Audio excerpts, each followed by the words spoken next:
Hi guys, magluluto nga pala tayo ng gulay today. Ito. So, ito ay Chinese vegetable.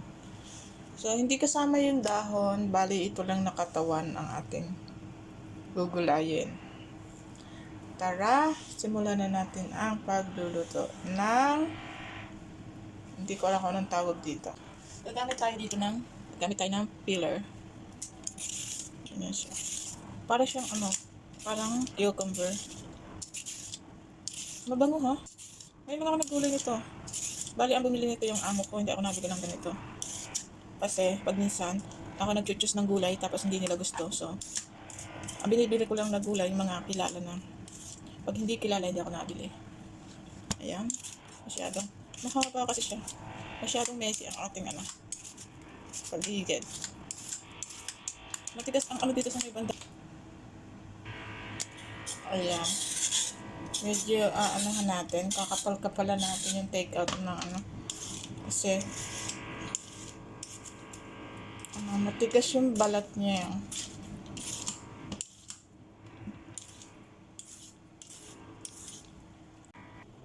Then, ito na ang ating, ayan, ganun siya. Ganun, green na green. So, siguro hatiin na lang natin sa, it's na, ay! Tapos, ganyan. Diba?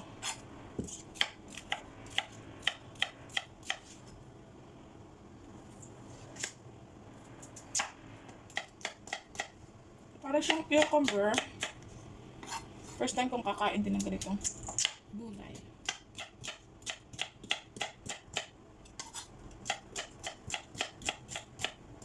Yan.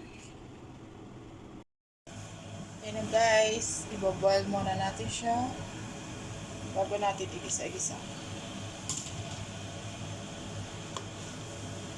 And cover natin.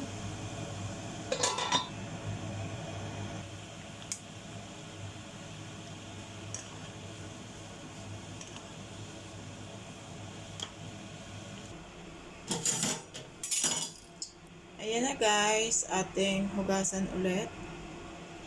And dito, magigisa na tayo ng pork.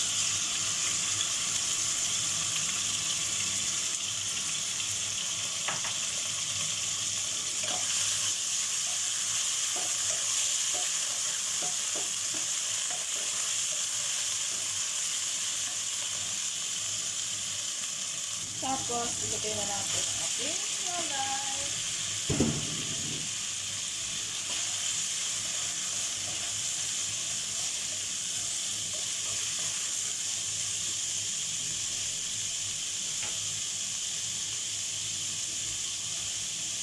Lagyan na natin ng tubig.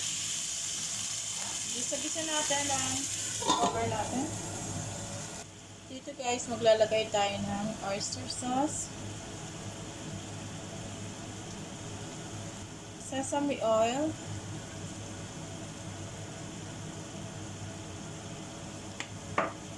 then ilagay na natin ang ating black fungus. Haluin natin. Yan. Mabango siya pati.